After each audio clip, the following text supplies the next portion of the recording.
Welcome to the Beyond Physio Podcast, where we help you move, excel, and inspire others on your journey to your next level with knowledge and advice from experts and testimonials from our like-minded community.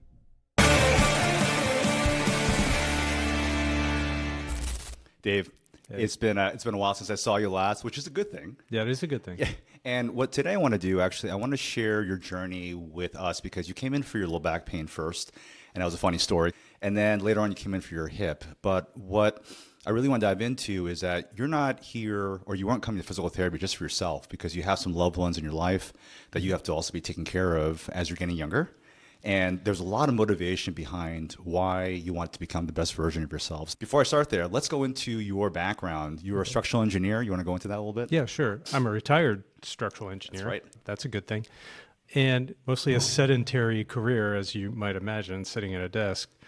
And I've been married now 43 years, 3 children, 2 were disabled or are disabled. And my youngest son, and my middle son is fine. He lives in Brooklyn. But my youngest son lives here in a group home, and he's pretty severely disabled, needs a lot of physical care. He can't walk. He has no words. He's nonverbal. But we spend time with him, and we always say for a nonverbal kid, he can express his wants and needs pretty well. And what happened to me and what drew me to Next Level is that I had some lower back pain. It got progressively worse to the point where I could no longer pick him up. In fact, it got so bad, there were only 2 positions in which I was comfortable, and they were laying down in 2 different positions. And twice I went to the emergency room because of the pain. It was debilitating pain, like Lamaze breathing kind of pain. Oh, man. Yeah. And I had MRIs, I saw a neurologist. Nobody really could definitively determine the cause.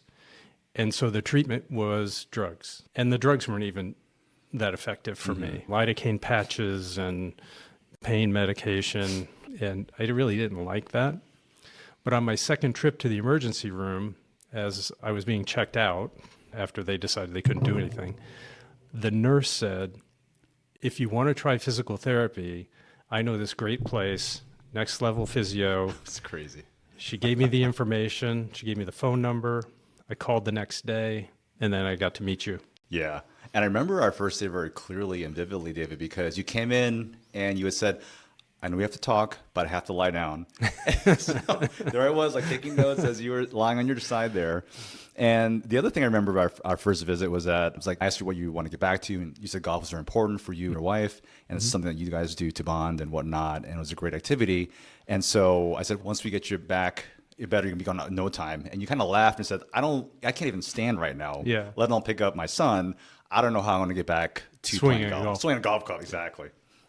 So what's been interesting is that we identified what was going on with you, and I think you came in actually with a lateral shift, as I recall. Yes. And that's actually been our most common, I would say, form of low back pain, somebody coming in tilted to one side. So if you are out there listening to this and you have your hips over to one side, or someone has told you that you look lopsided when you stand, that is what a lateral shift looks like. And that is exactly how David came in. Yep.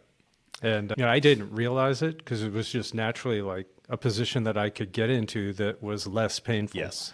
And I remember you taking my hip and going in my shoulder and going, no, like this.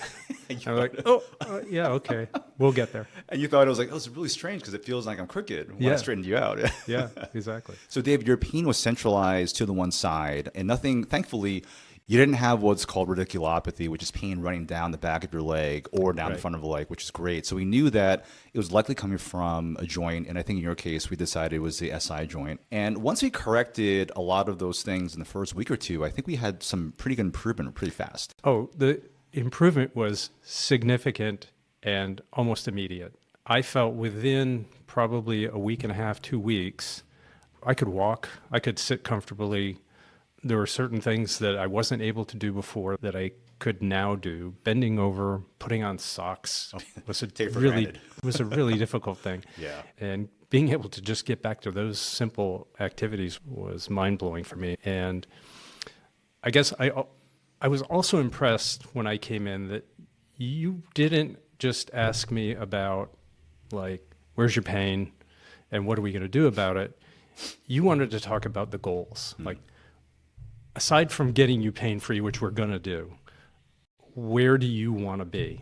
And what is the end result for you? And I think we talked about that a great deal. Yeah, we did. Yeah. A big part of what we try to do in our plan is, listen, if you're going to invest the time and resources to come see us, we want to make sure that you're not just better for everyday use, because that's what, honestly, you could probably get that with Tylenol over time, some medication, probably get back to a lot of things. But I think what's most important to me, even as I'm getting older now, David, is making sure that our clients really get back to the best version of themselves.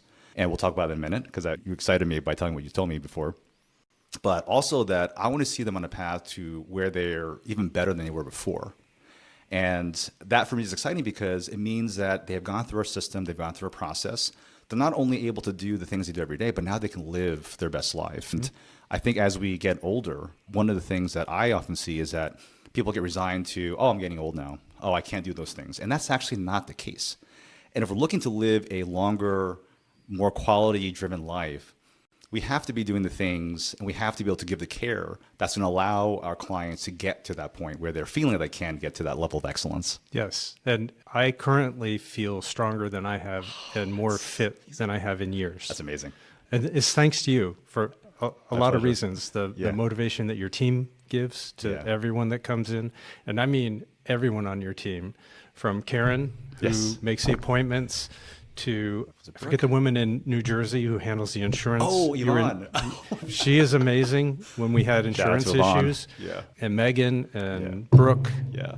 David, they're all amazing. That's great. We try to, in the culture of what we have in any office that you go to, whether it's North Carolina or New Jersey, we try to give that the care and the commitment to helping you feel your best while you're with us and providing that energy that you need, that positive energy, because let's face it, I've been through injuries myself. Pain can be a bummer. And as a result, we can really go down that downward spiral of never feeling like we can get back to what we want to do. And it's really important for us as a team to be able to work together to help our clients each session to feel like they accomplished something, they did something, they won at something, so they can continue each and every day on that bright path. Yeah, and goal met every time, in my opinion. Thank you very much. What were some of the things that you felt were helpful for you? We used a couple of things, regenerative therapies, for example. Was there anything that stood out to you as being really effective? Dry needling. Yeah. To me, it was a little scary when you told me about it. Yes, I remember. Yeah, I'm gonna stick some needles in you, and then I'm gonna apply electric shock. And that's somehow therapeutic. That's somehow gonna make you feel good. Yeah. But after every session, there was improvement. Yeah. And it was immediate because you had a way of measuring it with my knees and my flexibility. Yeah. And we noticed what I was when I came in, did the dry needling, and I got to see right then the improvement in the therapy. That's very encouraging and motivating to keep doing the things that you tell me to do. Absolutely. We also use the shockwave, and we also had a very custom plan for you. Can you describe the exercise program that you got from us? And what was cool is that as an engineer, and I know there are engineers in this audience, David you tell me exactly what to do, because if you give me 4 reps, I'll do 4 reps. But if you give me 8 reps, I'll do 8, and probably a little bit more even. Yeah, I'm a rule follower. Rule follower, there we go. And what I really liked about the exercise plan was that, first of all, you put it on Google Sheets. Yeah. So you and I could both see it. Yeah. And it was like an active document. Yeah. Because the exercises changed. Yes. Every session, there was a slight change to the exercises. But the way you present them in the Google Sheets is with a photograph, so I can remember the proper alignment technique. Or where my weight should be, and then a description with some very detailed, like, when you're doing this, you want to have 80% of your weight on your heels, 20% on your toes. Remember all those, David. Nice. Yep. Put your butt back, those kinds of things. Because once you leave the session, we did, I don't know, there was half a dozen different exercises, and we're running through them pretty quickly. Yeah. And I would get home, and Ann would say, my wife, so what do you have to do? And I'm like, I don't remember. But I had that document that I could refer to every single time. That's awesome. And that was extremely helpful. And I've had physical therapy before for a back surgery, I got none of that. In fact, I had no homework from that. Yeah. And that was the funny thing. We were like, here's your homework.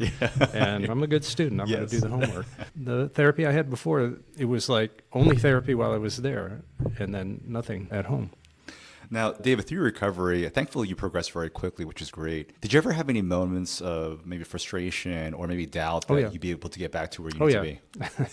And again, one of the first things you showed me or talked to me about was that recovery is not linear. There's going to be regression, but it's still progress.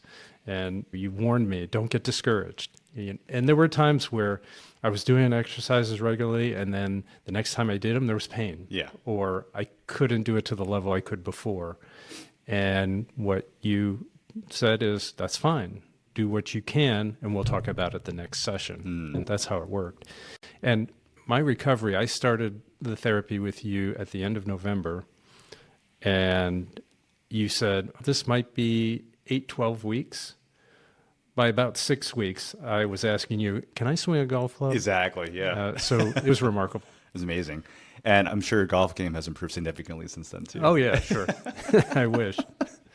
What are the things you've been able to get back to, David, that were really meaningful for you after you became better in your back? Yeah, caring for my son was the number one thing. Yeah. He is very important in our life, and just being able to see him and care for him safely is the most important thing. But I'm back golfing. I've taken up pickleball, and now we're starting to hike. So very nice. It's all good stuff. Yeah. And we took care of your back, which is great. And it's been a while since we saw you for your back. And then you had relatively recently came back for your hip, which I think we also addressed fairly quickly. Yeah. And I should have come to you sooner. Yes. I was having hip pain, and it hurt to walk or get out of the car sometimes. And I thought this temporary thing is going to go away, and it got worse and it got worse. So I finally came back to see you. Yes. And again, customized therapy, like, where does it hurt? What can you do? What's appropriate? And then I don't think we did dry therapy. I can't remember the names of the therapy, but there was like shockwave, a gun, shockwave. Yep. And then we did dry needling then as well. Yeah. You did the cuff on my leg. The BFR, blood flow restriction. Yeah. For anyone who doesn't know what blood flow restriction therapy is, it's basically putting on a tourniquet cuff, if you will, and it reduces blood flow to the limb, so that while you're doing an exercise, you get the same benefit as if you were lifting a very heavy weight. And it feels very strenuous when you do certain things with just your body weight. And we have found this to be really effective in our patients with either upper extremity or lower extremity injuries get better faster. And also to be able to not have to lose on their strength gains, because this is one device that helps to get people to exercise where they feel like they're lifting heavy weights, but not having to put a lot of stress to the joint that's healing. Yeah. And I think that Megan was actually seeing you mostly by that point. Yeah, that's true. Megan was seeing me, and I found that therapy to probably have been the most effective of what we were doing for that thing. Yeah. And the recovery from that was even faster than the I remember that lower back. Yeah. All good. And then when I was feeling better, I asked Megan for a maintenance plan. Yes. And so she put together a list of exercises that said you should do these 2 to 3 times a week, and just to maintain, so don't have to come back. Yes, that's great. And now, what's life been like now? I know, actually, we're seeing Anne right now for her shoulder. You are? Yes, which is great. And I think she actually, from what Mike had said, that her golf game has been through the roof. Unbelievable. That's awesome. Yeah, her drives are straighter, farther. That's amazing. She plays from a forward tee, but she outdrives me now. Oh my gosh. Which is a new accomplishment she's very proud of, and I'm proud of her for being able to do it. That's great. I'm going to have her on our show shortly too. Yeah, we're recommending you to everyone. Thank you so much. And at our age, we're both in our mid-60s. Yeah. And we have a lot of friends who need some help. Hey, so there you go. We're big fans. Michael is one. Yes. We just recommended you to 2 other people. Oh, thank you very much. Appreciate that. As far as the value of physical therapy in your goals to stay at your very best, David, what are some of the things that people should know out there if they're maybe an older athlete over the age of 40, and how valuable physical therapy, when done right, can be for them to stay on that path? Yeah, so I feel like my body was not getting weaker, but there were things that were challenging. And we like to travel. And sometimes we're lugging a 50-pound suitcase. And that was becoming challenging for me. and just having a little bit of strength. You don't have to be Arnold Schwarzenegger. Yeah. You just need a certain level of strength, stability, and mobility, which through you guys, I've learned are all different things. Yes. And just focusing on those three things and making sure they're a part of your exercise routine. And it doesn't have to take a lot of time. Yeah. My exercise routines, which I do daily now, take anywhere from maybe half an hour to an hour, depending on how motivated I feel. Or sometimes I'm adding things to the regular because I feel good and I feel like I can do some more. Awesome. And I think that those activities or that certain base level of strength, mobility, and stability are important to prevent injury at our age, because you lose balance and fall, you're going to have a bigger problem if you just don't have that sort of core level. Yeah, for sure. And I would say that one of the things I joke about with our guys and gals, even in their 40s, when I start seeing any kind of balance issues of any kind, I say, listen, you do this stuff now, you will not be back here in 20 years with a hip fracture. I can almost guarantee it. And we joke about it. If unfortunately with hip fractures, the rate of mortality is very high. And so if we can just work on getting stronger in our legs, there's been a lot of research and talk in the longevity world about, hey, if you're going to work on anything as far as strength goes, make sure that you work on your legs as far as being able to continue to be independent and mobile, which is somewhat true, I would say. Making sure that you are doing the things that you can to work on your strength. Definitely focusing on your legs is a big thing as you get older.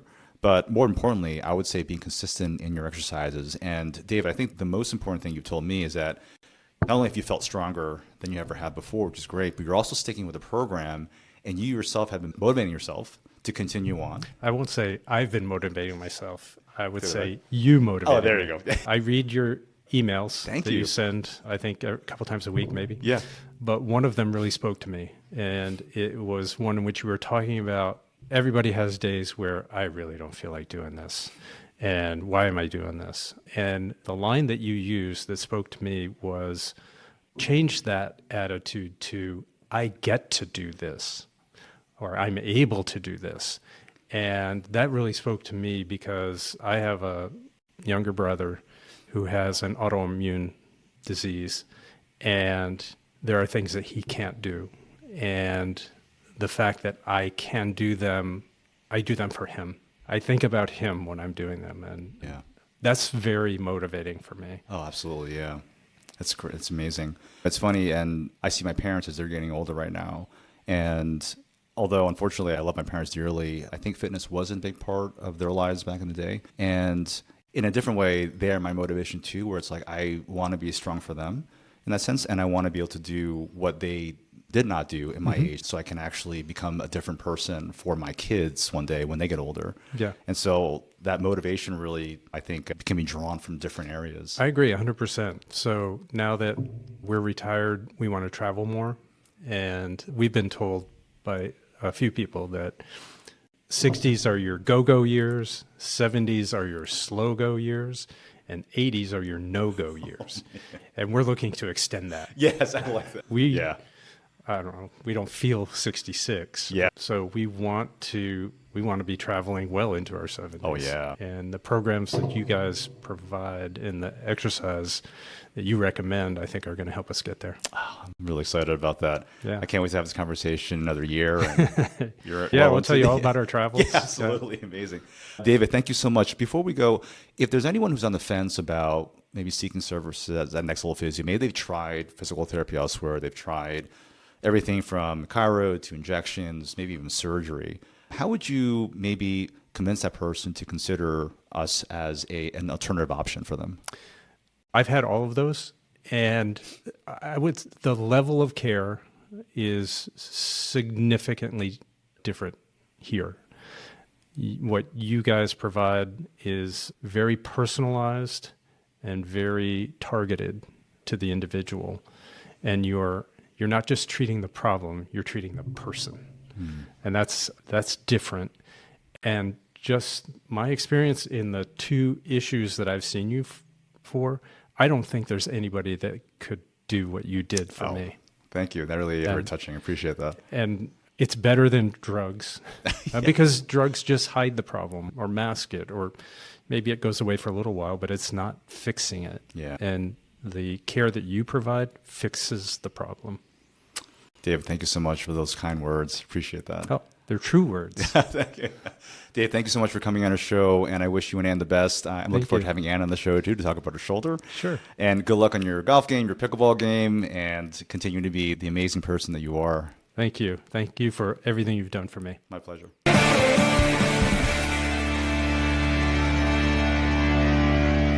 Thanks so much for tuning into today's episode. It really does mean a lot to us. And don't forget to share, subscribe, or comment if you got at least one or two helpful insights or takeaways to help you get to your next level.